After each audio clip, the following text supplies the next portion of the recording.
তুমি নষ্ট হইও না বাপ, তুমি ভুল করছো, তুমি ভুল করছো। এই চুল চুল তোমার ইজ্জত দিবে না, এই চুল তোমার অপমান করে। তোমাদের যাদের মুশরিকের মতো চুল, এটা তোমার অপমান করে। বেঈমান তোমাদেরকে নিয়ে হাসে ওইখান থেকে বসে, ওরা হাসে, দেখো ওর নাকি আল্লাহ বলে রব, ওর নবীর নাম নাকি মুহাম্মদ সাল্লাল্লাহু আলাইহি সাল্লাম, ওর ধর্মের নাম নাকি ইসলাম, ওর কিতাবের নাম নাকি কোরআন, ও নিজে বলে নাকি ও মুসলমান। অথচ এই পর্যন্ত 3 বছরে ওরে কত যতটি ডিজাইন দিলাম চুলে, ও সবটি গ্রহণ করলো। ওরে যা দেই ওই তাই নেয়।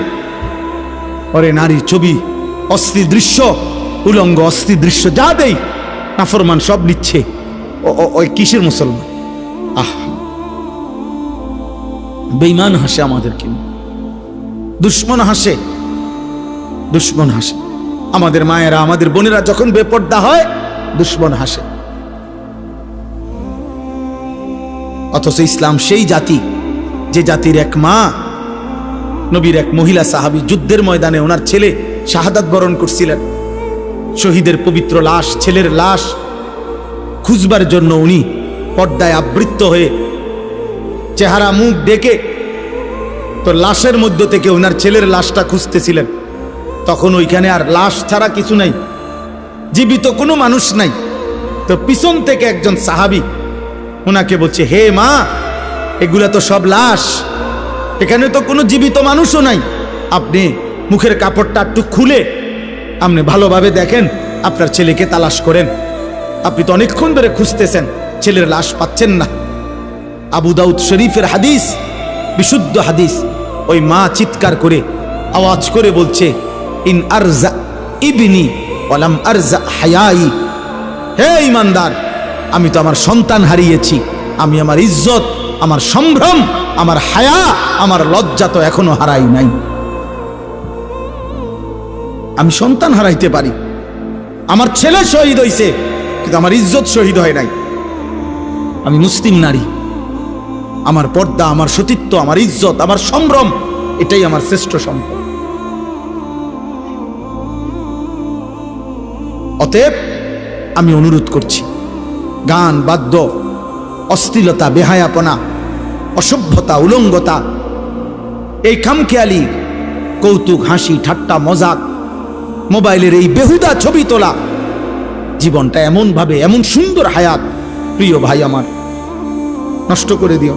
আমার মাঝে মাঝে মন চায় তোমার থেকে কদ্দুর সময় আমি যদি হাওলাত নিতে পারতাম, আমারে যদি তোমার থেকে কদ্দুর দিতা, আমার ভীষণ দরকার। সারাটা দিন আমি, সারাটা দিন রাত 3টা 4টা পর্যন্ত দৌড়ের উপরে থাকি, ব্যস্ত থাকি, নিজের সময় দিয়ে আমার মনে হয় যেন আমি কুলাইতারি না। আমার যদি কেউ তার থেকে কদ্দুর সময় হাওলাত দিত, প্রায় আমার এটা মনে হয় যদি আমি কারো কাছ থেকে একটু সময় পাইতাম, আমার একটু উপকার হইত। তাইলে এই জন্য অনুরোধ করছি আমরা, আজকের এই কিশোর ভাই, নওজোয়ান ভাই, আমি 2টা আয়াত শুধু তর্জমা বলি, তাইলে আমার কথা শেষ।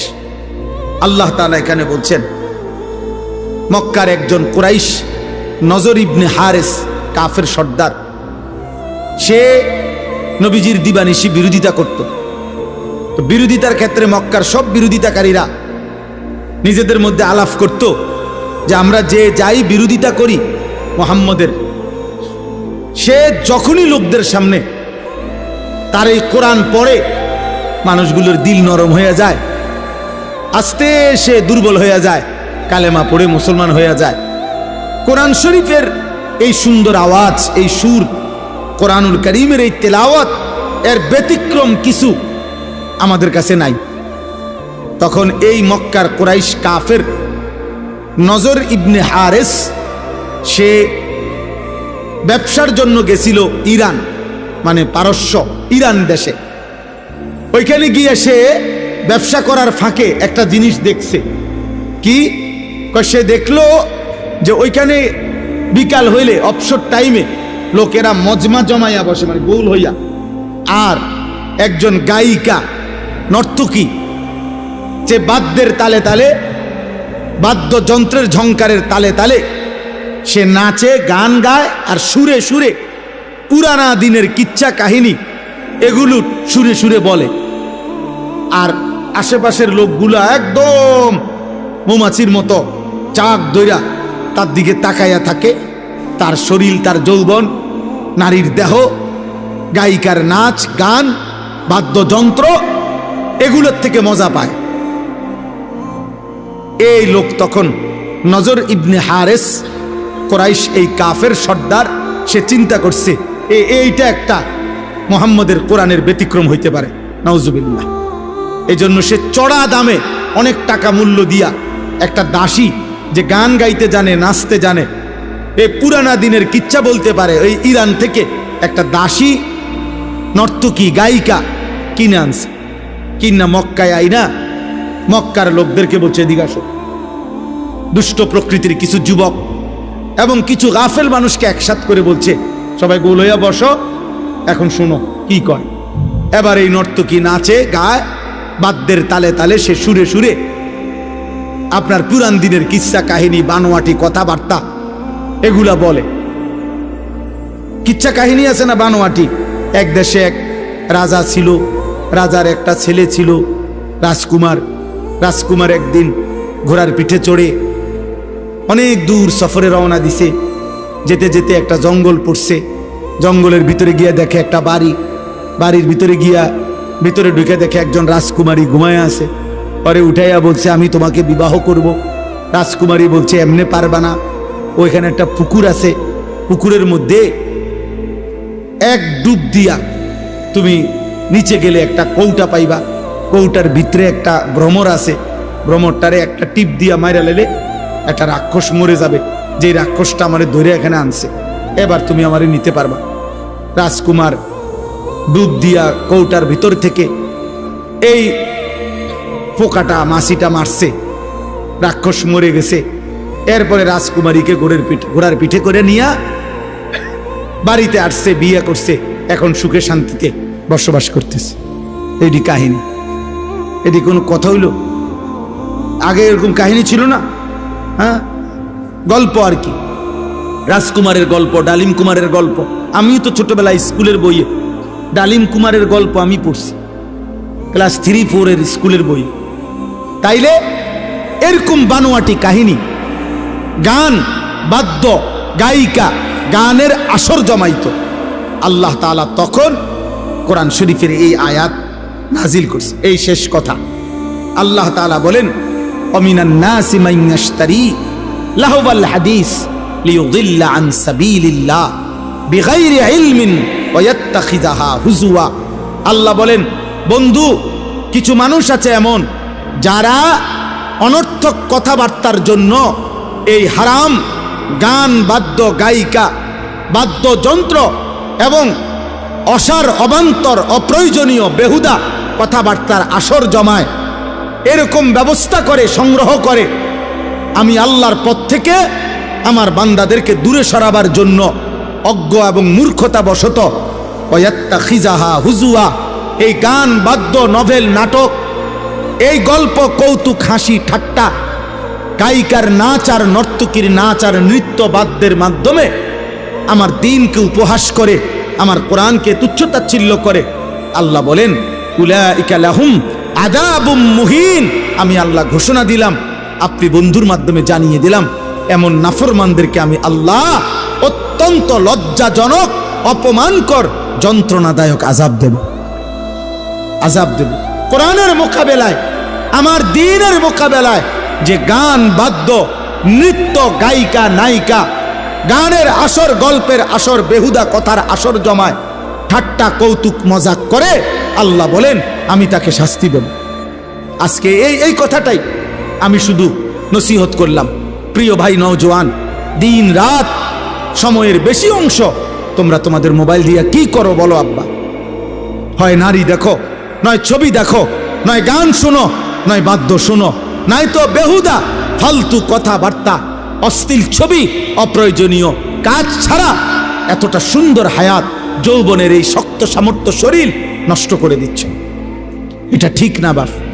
এজন্য আমি আজকে এই রাত গভীরে প্রত্যেকটা যুবক সহ বাবা, ভাই সকলকে অনুরোধ করছি, বয়স্করাও যারা চা দোকানে আড্ডা দেন, বয়স্ক বাবা যারা নাটক সিনেমার সামনে আড্ডা দেন, বয়স্ক বাবা যারা টেলিভিশনের সামনে ঘন্টার পর ঘন্টা বসে থাকেন, আপনাদের কাছে বলছি, ইমামে আজম আবু হানিফা আমাদের ইমাম, পরিষ্কার তিনি বলছেন, সিমাউল আগানি ফিসকুন, গান শোনা এটা প্রকাশ্য পাপ, অত্তালাজ্জুদু বিহা কুফরুন। ইমামে আজম আবু হানিফা বলেন, গান শুনে যদি কেউ মজা পায়, স্বাদ পায়, আহ আহ করে উঠছে, অথবা এরকম তাল মারছে, অথবা পায়ের তাল ঝুমকুরের সাথে, বাদ্যের সাথে, গানের তালে যদি সে ডোলে, মজা পায়, নড়াচড়া করে, স্বাদ পায়, আহ করে, হ্যাঁ আওয়াজ করে, ইমামে আজম আবু হানিফা বলেন এরকম স্বাদ এবং মজা পাওয়া কুফরি, কুফরি, কুফরি। তাইলে দোস্ত, হতে পারে গান, হতে পারে বাদ্য, এই গায়িকা, এই নর্তকী একদিন তোমার ঈমান হারা করে কবরে পাঠায়, কবরে পাঠায়। হযরত ওমর ইবনে আব্দুল আজিজ রাহমাতুল্লাহ আলাইহি বলছেন, যে কলিজার ভিতরে আল্লাহর কোরআন আছে সেখানে গান থাকতে পারে না, আর যেই কলিজার ভিতরে গান আছে, গানের আকর্ষণ আছে, ওই দিলের মধ্যে আল্লাহর কোরআন থাকতে পারে না।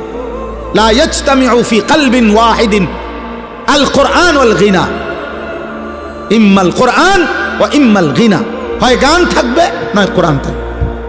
আমার কাছে আরবি কিতাব আছে, ইমাম ইবনুল কাইয়িম আল জাওজি রাহমাতুল্লাহ আলাইহির বিখ্যাত কিতাব, ওইখানে আছে, তিনি বলছেন যে পূর্ববর্তী জামানায় এমন ব্যক্তি এই পৃথিবীতে অতিবাহিত হয়েছে, নাউজুবিল্লাহ, আজীবন গান আর বাদ্যের সাথে, নৃত্য আর নারীর সাথে যার জীবন কেটেছে, খোদার কসম কিতাবে লিখছে, আরবি কিতাবে, যে মৃত্যুর সময় ওই নাফরমানকে বলা হয়েছে, কুল লা ইলাহা ইল্লাল্লাহ মুহাম্মাদুর রাসূলুল্লাহ, কালেমা পড়তে তাকে যখন বলা হয়েছে, অহুয়া ইউরাদ্দিদু আবিয়াতাম মিনাল আগানি, তখন সে তার সারা জীবনের গানের বাক্যগুলো কেবল দোহরাইতেছিল।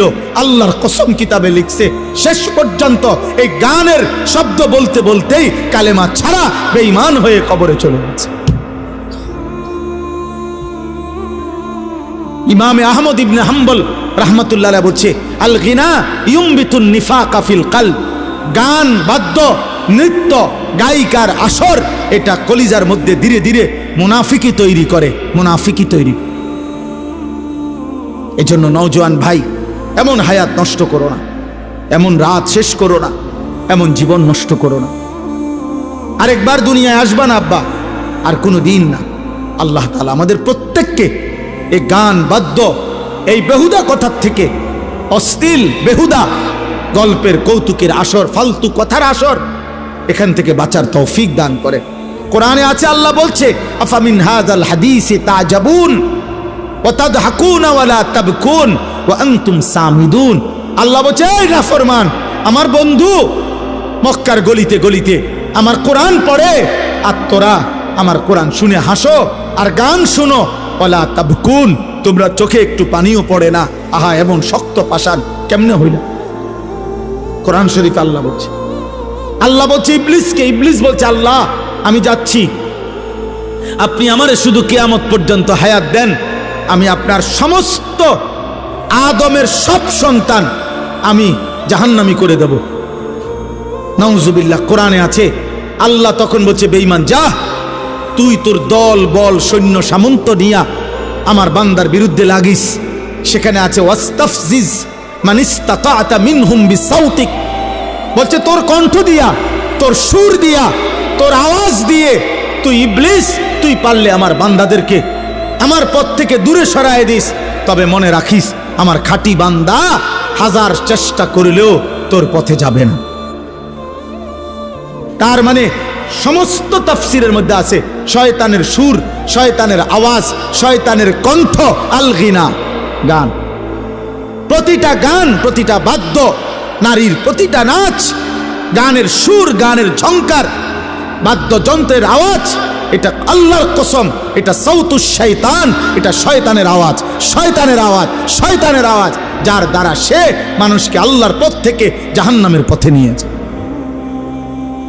অতএব প্রিয় ভাই আমার, বাপ আমার, বন্ধু আমার, আজকের এই রাত গভীরে যে কয়জনই শেষ পর্যন্ত শুনলেন, অনেক কষ্ট করছে ছেলেরা, বাবারা, বয়স্করা, অনেক মুরব্বী বয়স্ক মানুষ।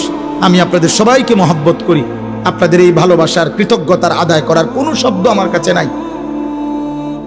আজ বছরের পর বছর আলহামদুলিল্লাহ বারবার আপনাদের কাছে আসার সুযোগ হয়েছে। আল্লাহ তাআলা আপনাদের প্রত্যেককে ঈমান আমলের জীবন দান করেন। আল্লাহ তাআলা প্রতিটা যুবক ভাই, প্রিয় ভাই, তুমি নষ্ট হইও না। এই পৃথিবীতে চরিত্রহীনকে কেউ মনে রাখে না রে বাপ। কোন দুষ্ট চরিত্রহীনকে মানুষ হিসাবে ডাকে না, ওই মন্দ নামে ডাকে। সুদখোরকে কেউ নাম ধরে ডাকে না রে বাপ, বলে সে একটা সুদখোর। মদখোর আর নেশাখোরকে মানুষ নেশাখোরই বলে। তোমার নাম আর ভুলে যায়, তোমার নাম নিশানাও ভুলে যাবে।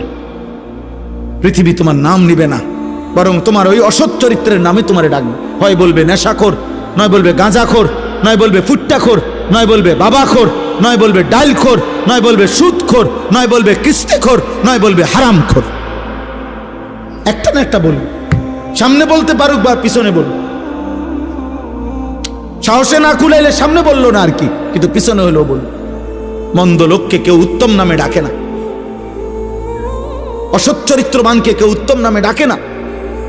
আল্লাহ আমাদের প্রত্যেকটা ছেলে, প্রত্যেকটা সন্তানকে হেফাজত করেন। আল্লাহ তাআলা কবুল করে নেন এই শাহেদা গোপ দারুল উলুম মুঈনুল ইসলাম মাদ্রাসা এতিমখানা। আজ 66তম মাহফিল। আল্লাহু আকবার।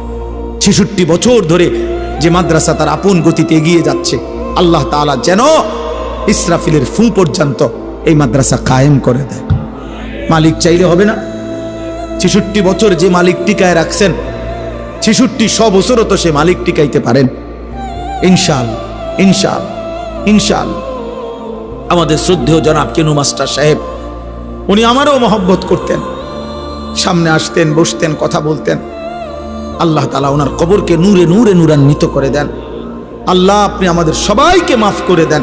প্রিয় ভাই, প্রিয় নওজোয়ান, আমি বাস্তবিক অর্থে কারো কোনো ধাক্কাধাক্কি আমার মূল মাকসাদ না। আমরা সবগুলো ছেলে, তোমরা নওজোয়ান, এটা আমার একটা ছোট্ট ফিকির। চেষ্টা করি নিয়মিত যে কিশোর নওজোয়ান মুসলমানের ফিরবে। হয়তো আমরা একদিন থাকবো না, কিন্তু ইনশাআল্লাহ আমাদের বর্তমান নওজোয়ান, এখন যাদের বয়স 16 বছর, 18 বছর, 20 বছর, আমাদের দিলের একটা হিসাব আর কি, মনের একটা চাহাত, মনের একটা বুঝাপড়া, যে আমার মনে হয় আর কি আগামী দিন ইনশাআল্লাহ এদের মাঝ থেকেই ইমানদার যুবক মাহাদির পক্ষে লড়বে ইনশাআল্লাহ। এটা আমার দিল বলে, আমার দিল বলে। আমি এটার কোনো দলিল দিচ্ছি না, আমি এমনি বলছি, আমার ব্যক্তিগত আবেগ, আমার মনে হয়। নাই তো আলহামদুলিল্লাহ চতুর্দিকে আমরা এটা দেখি। আলহামদুলিল্লাহ এখন শুধু আমি একজন বক্তা না, আলহামদুলিল্লাহ সব বক্তা ওলামা আলহামদুলিল্লাহ এখন ব্যাপকভাবে মাহফিলে, নওজোয়ান খুব বেশি মাহফিলে আসে, খুব আসে। আলহামদুলিল্লাহ বুঝাই যায় এখান থেকে ইনশাআল্লাহ মালিক পছন্দ করার যাদের, ঠিকই পছন্দ করতেছে, পছন্দ করতেছে। হ্যাঁ হ্যাঁ, পছন্দ করছে। আল্লাহ ঠিকই নেবে, আল্লাহ ঠিকই নেবে। আল্লাহ তাআলা তোমাদেরকেও আল্লাহর দ্বীনের জন্য কবুল করে নেন। এই মাদ্রাসাকে ভালোবাসো বাপ, তোমরা আগামী জেনারেশন, তোমাদের বাবা দাদারাও এই মাদ্রাসাকে মহব্বত করছেন। হ্যাঁ, তোমাদেরই পূর্বপুরুষের অনেকের কবর এখানে আছে। এই জন্য আমি সবাইকে অনুরোধ করব, নতুন প্রজন্ম যারা জেনারেশন, তোমরাও এই মাদ্রাসাকে ভালোবাসবা, মাদ্রাসার জন্য দান করবা, সহযোগিতা করবা, মাদ্রাসার পক্ষে থাকবা। আল্লাহ তাআলা আমাদের সকলকে ঈমান আমলের জীবন দান করেন, আমাদের সকলকে ঈমানি ফিকির দান করেন। আমি আমার মাদ্রাসার জন্য দোয়া চাই। আলহামদুলিল্লাহ আমার যে ছোট্ট মাদ্রাসা আজকে আলহামদুলিল্লাহ আমরা 118 শতক জায়গা মাদ্রাসার জন্য নতুন কিনছি। আলহামদুলিল্লাহ প্রায় 2.5 কোটি টাকার উপরে মাদ্রাসার জন্য জায়গা কিনছি। স্বপ্ন দেখি, আশা আছে মালিক যদি হায়াত দেয়। বাচ্চাদের মাদ্রাসা তো আছে, প্রায় 500 ছাত্র আমাদের মাদ্রাসায় পড়ে। এখন 34 জন শিক্ষক কর্মচারী আছে আমার মাদ্রাসায়। আমি একটা নতুন মাদ্রাসা করতে চাই এখানে, আরেকটা, যে মাদ্রাসাটা আলাদা শিক্ষক কর্মচারী, আলাদা ভবন বড় করে করতে আশা রাখছি। সারা দেশের যত নওজোয়ান স্কুল কলেজ ইউনিভার্সিটি পড়ুয়া অথবা পড়ে না বেকার, একারে ঠেলাওয়ালা কুলিওয়ালা দিন মজুর বয়স্ক হোক, যেই কোনো মুসলমান যে আসবে যখন দিন শিখবে তখন, যার সময় যতক্ষণ দিন শিখবে ততক্ষণ। এই স্লোগান নিয়ে একটা বড় মাদ্রাসা করতে চাচ্ছে, যেখানে সর্বদা আলাদা উস্তাদ ছাত্র উস্তাদ থাকবে, স্টাফ থাকবে, যে যখন যেদূর সময় লেগে আসে ওই অদ্দূর কিছু না কিছু শিখবে। এই আশা নিয়ে এখনই কার্যক্রম চলতেছে আলহামদুলিল্লাহ। আজকেও সকাল থেকে শুরু হয়েছে আমাদের মাদ্রাসায় কিশোর যুবকদের জন্য কোর্স। প্রতি বন্ধের পরে 3 মাস পর পর আমরা এটা চালু করছি। গত আগস্টে একবার করছি, আজকেও প্রায় 130-35 জনের মতো ছাত্র, সব জেনারেল ছাত্র, অজু, নামাজ, সূরা, কেরাত, দোয়া, কালাম আলহামদুলিল্লাহ শেখার জন্য আমাদের মাদ্রাসায় কোর্স চলতেছে 3 দিনের। এভাবে 3 মাস পর পর আমরা এটা করি। আশা আছে সামনে সারা বছরের জন্য দীর্ঘমেয়াদী কাজ করার। আমরা দোয়া চাই, ভালোবাসা চাই, মহব্বত চাই। প্রত্যেকেই যার যার জায়গা থেকে ইনশাআল্লাহ মাদ্রাসার জন্য মহব্বত করবেন।